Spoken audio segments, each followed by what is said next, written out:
শ্রী শ্রী ঠাকুর মা এবং স্বামীজিকে প্রণাম জানিয়ে বলি যে সেদিন বলরাম বোসের বাড়িতে ভক্ত সমাগম হয়েছে।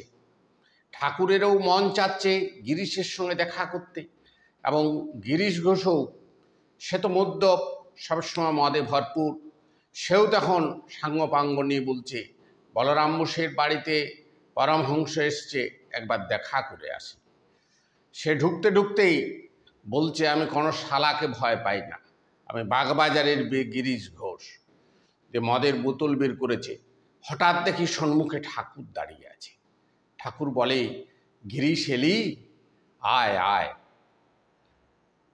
তখন গিরিশ বলছে, এসছি বই কি, আমি কোনো শালাকে ভয় করি, আমি বাগবাজারের গিরিশ ঘোষ, আমি খাবো বই কি। তখন ঠাকুর বলছে, লে সারা লে, খা, যত পারবি খা। তখন গিরিশ ঘোষ একটু আশ্চর্য হলো।